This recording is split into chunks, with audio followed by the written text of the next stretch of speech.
We all love catching bass on a frog, but it's easy to waste hours fishing dead water, or worse, casting right over big ones that won't come up.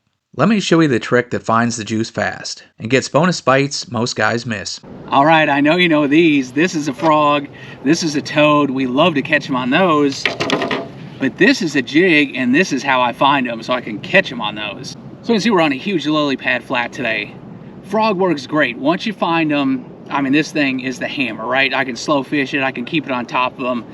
I can find fish with this sometimes by kind of reeling and stopping it, bringing it across mats if they're really aggressive, but not all the time. That's better, the frog, especially like the popping frogs, better if I can find them and I can work that slow around them. Now the toads, everybody's used these, and they'll crawl across the top, and if the fish are aggressive, this is a Savage Gear one here, it's almost like a buzz bait. You zoom it across the top, and then all of a sudden one blows up. Even if you don't catch them, hey, that I can slow down. I know there's frog fish there. This is something most people don't use, a jig. And this isn't just any jig. This is Berkley's Skippin Jig, and it has, you can see, a flat head on it, and then I'm using a flat bait. This is a max scent creature hog, so it's a really flat profile. I use this to skip around docks and stuff. That's what it's intended for. But I'll show you, when I'm trying to find fish here, it gives me two things. Some of the fish don't quite want to come up, and sometimes on these, whether it's a mat of just like cheese and matted grass, or if it's lily pads, sometimes they don't want to quite come up all the way to the top. They're getting pressure, they're eating bluegill or something, a ton of bluegill up in the pads all the time. So the jig gives me two combinations. One, you'll be surprised, this thing's so weedless, but it's flat, it'll come across the top. The thing is, I can also drop it in the holes, so I can buzz it along. I can kind of pop it on the surface just like a frog, go slow with it. It'll sit on top. It's not that heavy, and it's flat enough. It's going to sit there, but once I come to a hole, and this is a 3/8 ounce one, it's going to glide down in there. It's like a dying bluegill, and it's too good to pass up. So you can figure out if they want it on the move or drop it. So the cast is pretty easy. It's nothing complex. It's like a buzzbait, though. You don't want to throw it out and plop it and then let it fall down and then stop it. I want to, as soon as it hits the water, I'm going to stop my cast, pick up my rod tip, keep it up on top, and start kind of buzzing it or toading it right away. So I throw it out, engage the spool, and I'm dragging it across the top. Then I'm just slow reeling it, and I can do stop and go a little more depending how thick it is, but usually I just want to slow crawl it. But once I come to a hole, I just kill it, let it drop down. This is 2 feet of water, 2.1. Let it fall in there. It doesn't take long. You don't have to leave it in for long. I try to line up holes so I can come through big holes, and I'll check a few small ones too, but usually the bigger ones are where they're at. So I buzz it across there, just slow reeling it, and it hangs up on the pads a little bit, but no worse than a frog. And I can real slow kind of jiggle my rod just like a frog, but once I come to that hole, here we go, boom, down into the hole. I have to leave it there 2 seconds. If one is on the bottom, he's usually gonna pounce on it the second it starts dropping down, or he's on the bottom for 1 second. I don't leave it there and shake it, keep bringing it across, and I try to line up 2 holes where I can drop it maybe twice on a long cast. It's pretty weedless, so you can boom it out there, you can cover a lot of water. You can still go pretty slow, keep it on the top. I can jiggle it so I entice them. I can let it sit on top of a pad just like you would a frog. When I come to a little hole, let it drop down. Not there, so I just keep coming to the next hole, drop it down. This one I can get like 4 drops out of it. And I'm power pulled down now. What I do though is I pick up the pace, and this thing goes for, this is like a half mile here. If I sit there and just twitch a frog and let it sit, it's going to take me the rest of the afternoon to do it. I crank this thing out, and I can try the outside edge. I'm kind of quartering right now, which I like to do, so I'm working inside the pad field and the edge a little bit. But I can boom it down the edge and see if they're out there chasing, and I can swim this like a swim jig if I want.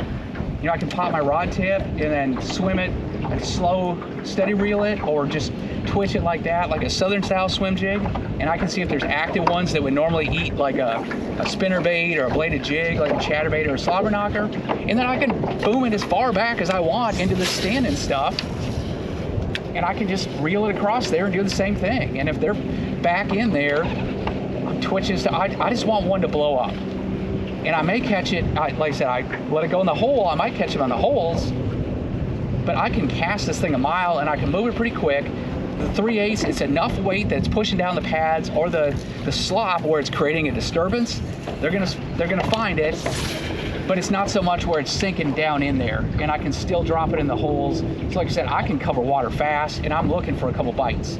Now, if they are biting every time I drop it, then I'm not going to the frog. I'm staying with the jig. I'm just gonna start looking. I'm not gonna even cast it. I'm just gonna pitch it to holes, you know, and it will, there you go. It'll snag up sometimes, especially when you drop in the holes. But I mean, it's a jig, so there you go. I mean, you just bring it back, and you don't have to re-rig it. You know, the frog's always messing up on you. You have to get it out of the stem, but there it is. It's still good. I still cast him out here. And if I, like I said, if I'm catching him in the holes instead of doing that reel and bring it up to it, unless that seems to be the deal, then I'm pitching it. I'm just going hole to hole, drop it down in there, see if he's there, give it 2 seconds, pitch to the next one. Now the other thing is if it's more cheese, now these are lily pads. Now what works really well, and sometimes if it's, they want the more slow drop, I don't have one rigged right now, but just a Berkley General.